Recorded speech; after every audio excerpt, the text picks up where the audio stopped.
दोस्तों नमस्कार। मैं आपका मित्र डॉक्टर अजय चौधरी। आज मेरा एक ब्लॉग डालने का उद्देश्य ये था कि थोड़ी वीडियो थोड़ी बड़ी हो जाएगी।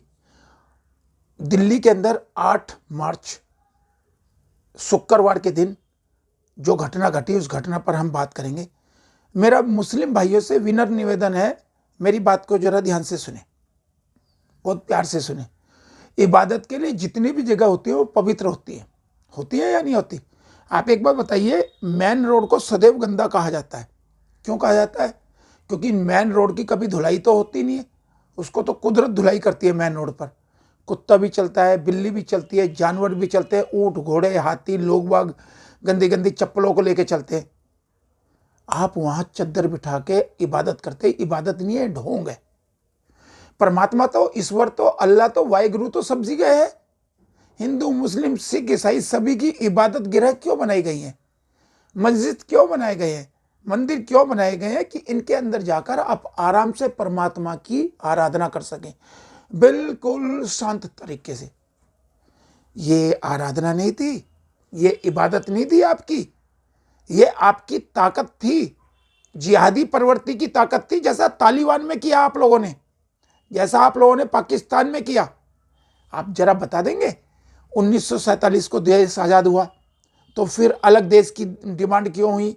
देश का विभाजन क्यों हुआ? कोई बता सकता है? नहीं बताएगा। जातिगत के आधार पर आप लोगों ने कहा हमें एक मुस्लिम देश चाहिए। और वर्ल्ड के अंदर कितने मुस्लिम देश है आप बता दें? कोई बता सकता है कि सनातन का हिंदू देश कौन सा है? कोई भी हिंदू देश नहीं है। सब बुद्धिज्म हो गए हैं, सब बुद्धिस्ट बन गए हैं, पर हिंदुओं के लिए कोई देश नहीं है। आप चाहते क्या? क्लियर खुल के कह दे ना, क्लियर खुल के कह दे। जिस देश के अंदर, भारत के अंदर, राम को न्याय लेने के लिए, खुद राम को न्याय लेने के लिए, राम का मंदिर बनने के लिए अदालतों के चक्कर काटने पड़े। काटे? अदालतों के चक्कर नहीं काटे। उस देश में हिंदू कहां है? कहीं नहीं।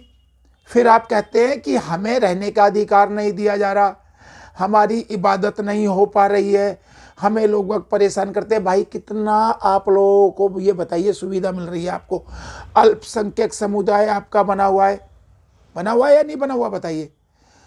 हज हाउस आपके बने हुए, वक्फ बोर्ड आपका बना हुआ है। आप किसी भी जमीन पर अपना अधिकार कह सकते हैं, जबकि आपका अधिकार नहीं होना चाहिए।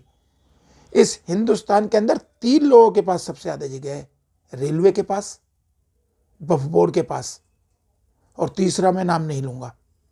तो वक्फ बोर्ड के पास सबसे ज्यादा जमीन है। क्यों? फिर भी आप कहते हो हमें रहने का अधिकार नहीं है। आप ये बताइए, अगर किसी का कोई बच्चा बीमार हो जाए, कोई बीमार हो जाए और एम्बुलेंस लेके जाए, कहां से लेके जाएगा? आप तो वहां पूजा कर रहे हैं, इबादत कर रहे हैं। क्यों भाई? घर में खुदा नहीं है? घर में खुदा नहीं है क्या? या रोड पे ही खुदा है? अरे मित्रों, कुत्ता भी अगर बैठता है तो पूंछ फिरा के बैठता है। ये आपका बना बनाया प्रोपगंडा था। आपने जानबूझकर ये कार्य किया, मानना पड़ेगा आपको। ये बोलो, आपको कहना पड़ेगा ये कि हाँ, ये आपका प्रोपगंडा था कि पुलिस भड़केगी, पुलिस कोई ऐसा इंसिडेंट करेगी, फिर हम पंगा करेंगे। और लिया आपने पंगा। उस पुलिस वाले के खिलाफ आपने अभद्र व्यवहार किया। मैं गृह मंत्री से कहना चाहूंगा, दिल्ली पुलिस को खत्म कर दो, इन्हीं के हाथ में दे दो सारा लॉ एंड कानून। किस अधिकारी ने उसको सस्पेंड किया? उस अधिकारी का नंबर है, अगला नंबर। मैं दिल्ली पुलिस के उन अधिकारियों को बोल रहा हूं, तुम नीति बनाते हो, तुम डरपोक हो, नपुंसक हो तुम लोग। तुमने दिल्ली पुलिस के सिपाही को, अधिकारी को, कांस्टेबल को, हवलदार को, जो भी एनीमोर था, उसको सस्पेंड कर दिया। अरे तुमसे बढ़िया तो महाराष्ट्र में हुआ। पाले गांव के साधुओं को पाले गांव में जब मारा गया, पुलिस मुंह खड़ी देखती रही, उनको आज तक सस्पेंड नहीं किया गया। और तुमने उस पुलिस अधिकारी को सस्पेंड कर दिया। डूब के मर जाओ तुम चुल्लू भर पानी में। किस आदमी ने सस्पेंड किया? किस आधार पर सस्पेंड किया? कहीं कानून नहीं है। अगर अमित शाह जी मेरी ये ऑडियो सुन रहे हैं तो आपको उन अधिकारियों के खिलाफ कार्रवाई करनी चाहिए जिन्होंने उस मनोज तोमर को सस्पेंड किया। क्या किया था उसने? गंदगी को पैरों से हटाया जाता है, कचरे को पैरों से हटाया जाता है। उसने हाथ का भी प्रयोग किया, पैरों का भी प्रयोग किया। लात नहीं मारी उसने, उसने पैरों का प्रयोग किया। वो सेना के रूप में था, वो वर्दी के रूप में था, और जब वर्दी में कोई आदमी होता है तो उसका पूरा शरीर प्रयोग में होता है। उसकी उंगली, उसका आंख, उसका नाक, उसके पैर सब हथियार होते हैं। मनोज तोमर ने पैर का इस्तेमाल नहीं किया, हथियार का इस्तेमाल किया था। आप देख रहे होगे वो हाथों से भी हटा रहा है, पैरों से भी हटा रहा है। स्पेशल लात नहीं मार रहा। स्पेशल लात मारना एक अलग चीज है। वो अधिकारी था। सेना में सिखाया जाता है कि आपको जीने के लिए सब कुछ खाना पड़ेगा। हम सांप की पूजा करते हैं, सांप को भी खा सकते हैं, मेंढक को भी खा सकते हैं, परंतु कहीं और नहीं खा सकते।